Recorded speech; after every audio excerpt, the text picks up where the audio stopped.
Hi everyone, how are you? I'm Kathleen and this is my YouTube channel, Kathleen at Home.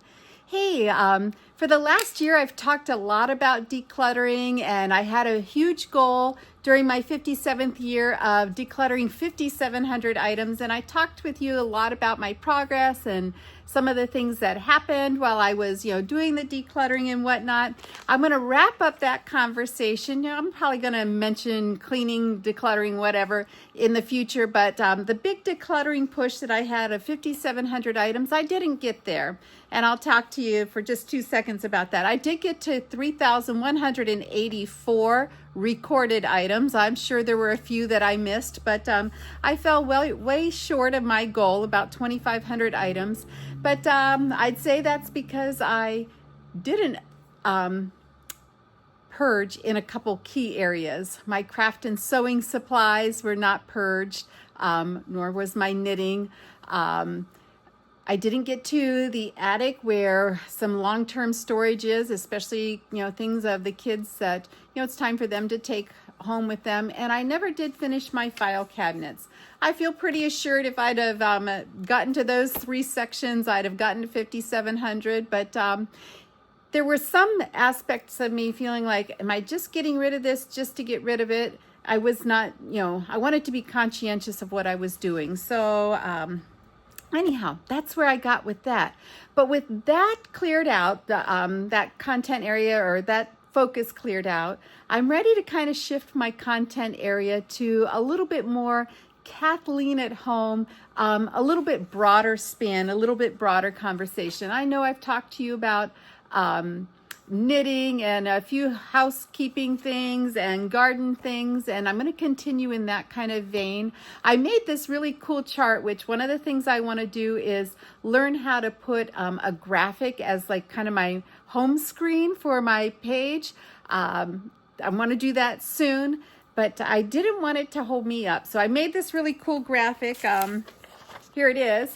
And I'm going to somehow learn how to make that the background. I'm kind of bumbling here. What I want to say is I didn't let not knowing how to do that stop me from making this video today. And there's been more than a few videos that did not get made because I didn't feel I had the technology correct. I didn't feel like I knew enough, and I'm kind of over that at this point. I'm going to stumble along. I'm going to do my very best. I might, a couple years from now, look back at some of these videos and go, oh my goodness, that didn't look very crisp and clear, but I'm going to go, you know what, but I did it. And that's a lot of the focus that I want to have this year is just do it. Just move forward and gather knowledge as you go, and be grateful that you're making progress. So I am going to figure out how to put this graphic on my page, and these will be some of the conversations we'll be having. Time management, household tips, and that kind of thing. But anyhow, that's where we're going with that. The other thing I wanted to share with you this year is I am going to practice the 12-week year.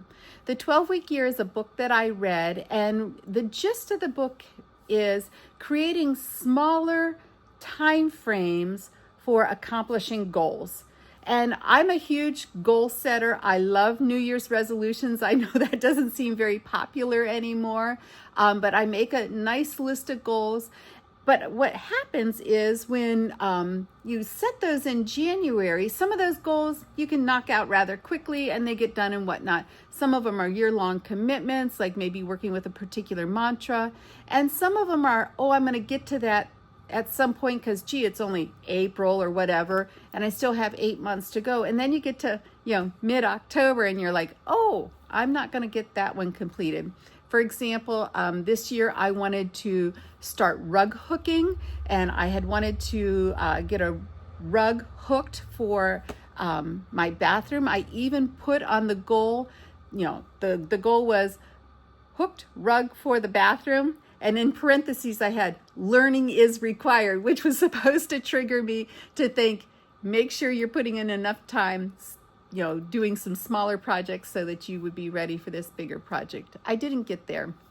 One of the one of the reasons is this sitting here behind us, which we'll chat about in a couple of minutes.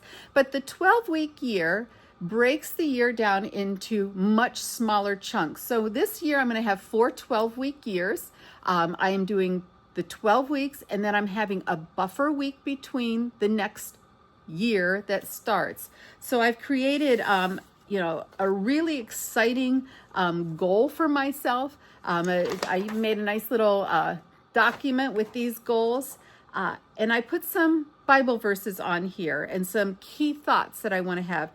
Psalms 27:8, when you said, "Seek my face," my heart said to you, "Your face, Lord, I will seek." I want to make sure that I keep seeking him in the forefront of my attention, not just putting my head down and working on all these goals kind of things. And I have a tendency to do that. And I want to make sure that I'm keeping the bigger vision and his vision in mind. One of the phrases I'm using, at least during this 12-week year, is curate your life, which that means some things are going to not be part of my life maybe ever again, or maybe just not during this 12-week year, or maybe not during my 58th year, but curating my life, trying to make sure that the things that I'm doing, the things that I'm committed to, are the things that I want to do, need to do, and want to stay committed to.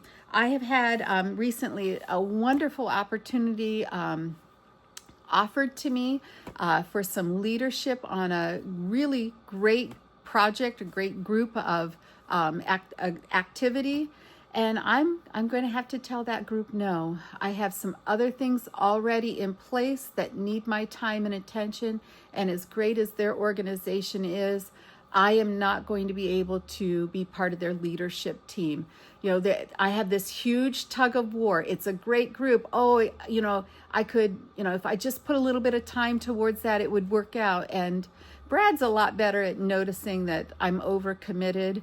And so between, his advice, praying about it, and just, kind of looking at the things that I say I want to, projects and programs and accomplishments that I want to work towards, he's right. There's not enough time or energy of me to commit to that. And that's a couple of these things here. These are some of the resources I have: money, time, and energy.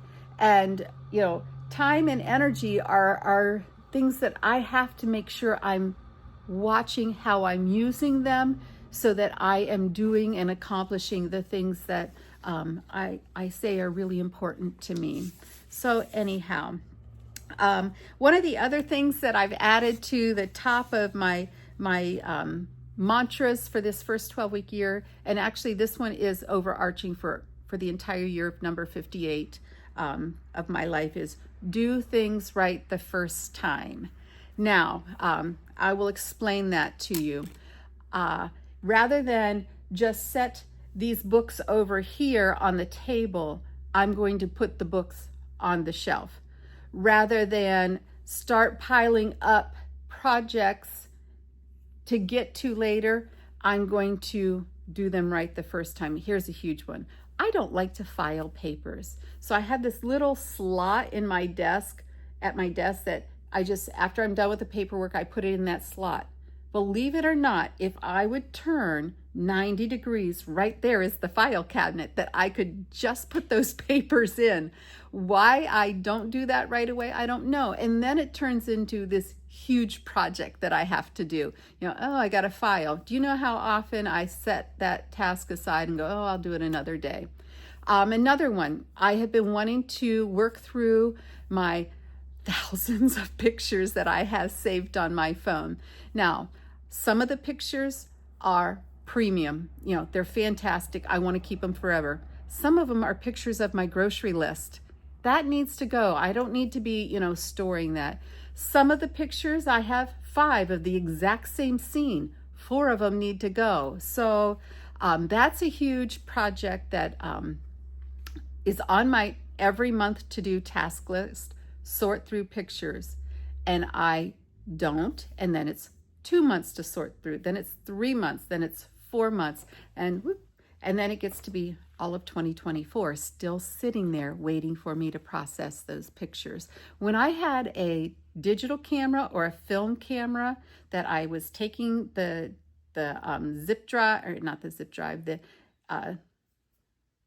little disc in for the digital pictures, or the film in for the printing the camera, I'd do that regularly because that was the only way I was going to get to, see those pictures.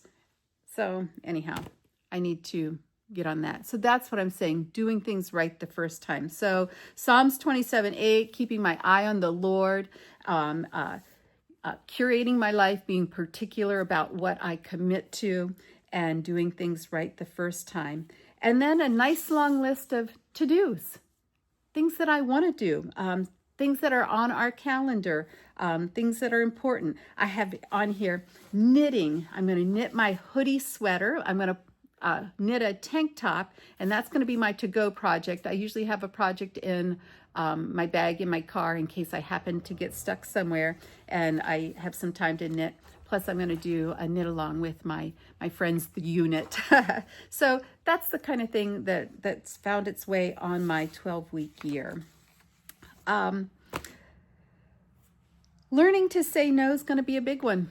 And I am committed to that curate my life.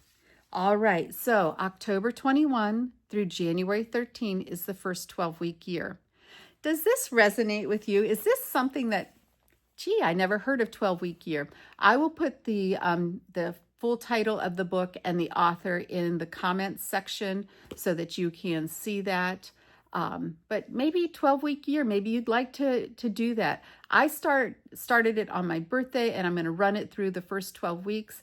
I have committed, to the last 60 days of 2025 to try and finish up my 25 things for 2025. Going to push strong on that, but I'm starting my year right now rather than waiting for January 1st. Okay, so I alluded to this back here. So I have done some videos on this. This is the Granny Square Christmas tree that I have been working on with about 50, 60 other people. I will have all those statistics for you one day when I give you a whole nice video on this tree. But we've been diligently working since March, crocheting granny squares. We're putting the granny squares together. Brad's built this beautiful frame. And so only three weeks from tomorrow, Brad and I and a couple other friends are going to go to the New Philly Library and put this tree up for the community to enjoy during the holiday season. So it's moving along, and I'm pretty excited about it. I'm so grateful that I jumped in even before I really realized how much we were jumping into, but we did it. So I'm so excited about that. All right. Well, my commitment to you is a weekly video this year. That is one of the things that I'm curating in my life. I've said that creating these YouTube videos is something I enjoy, something I am valuing doing. I hope you're gaining some value out of it. So my intention is every Thursday, but at least once a week, I will chat with you. I hope you'll join along with me. If you're not already a subscriber to Kathleen at Home, I'd ask you, would you subscribe? And then we can chat once a week together. I'd love to hear your comments. If you're interested in doing the 12-week year, I'm curious about what kind of things you might use as some of your focus for each of the 12 weeks that you set out in front of you. All right. I think that's it for today. I hope you are having a fantastic day, and I wish you many blessings. Take care.